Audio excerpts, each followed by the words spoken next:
Less হামলা ঠেলা। তৃণমূল বিধায়কের বাড়িতে ইডি। আপনারা সকলে জানেন যে আজকে আরজি কর মামলার হাই ভোল্টেজ শুনানি ছিল।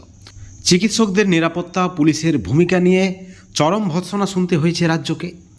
ঠিক এই পরিপ্রেক্ষিতে এবার সকাল সকাল সিথির তৃণমূল বিধায়ক সুদীপ্ত রায়ের বাড়ি এবং নার্সিংহোমে পৌঁছে যায় ইডি। সেখানে ম্যারাথন তল্লাশি চালাই। শ্রীরামপুরের তৃণমূল বিধায়ক সুদীপ্ত রায় কিন্তু আরজি কর মেডিকেলের রোগী কল্যাণ সমিতির চেয়ারম্যান। তার বাড়িতে পৌঁছে যায় ইডির আধিকারিকরা, সঙ্গে সেন্ট্রাল ফোর্স।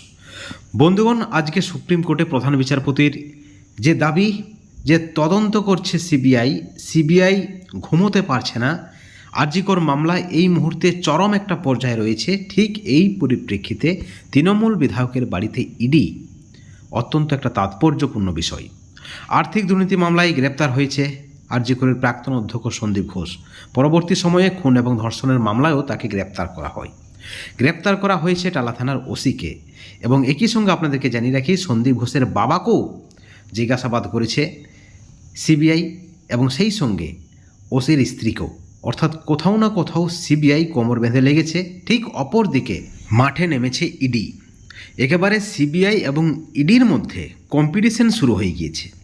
এখন প্রশ্ন উঠেছে রাজনৈতিক মহলে, তাহলে কি তৃণমূলের বিধায়কও আর্থিক দুর্নীতির মামলার সঙ্গে যুক্ত থাকতে পারে? সন্দীপ ঘোষের সঙ্গে কতটা ঘনিষ্ঠতা রয়েছে এই বিধায়কের? একাধিক প্রশ্ন কিন্তু ঘুরপাক খাচ্ছে রাজনৈতিক মহলে। প্রত্যেকটা আপডেটের দিকে আমাদের নজর রয়েছে। প্রত্যেকটা আপডেট আপনারা এই চ্যানেলে পাবেন। অবশ্যই চ্যানেলে নজর রাখবেন এবং চ্যানেলটিকে সাবস্ক্রাইব করে রাখবেন এই ধরনের আরও নতুন নতুন আপডেট পাওয়ার জন্য। ভালো থাকবেন, সুস্থ থাকবেন। Thank you so much.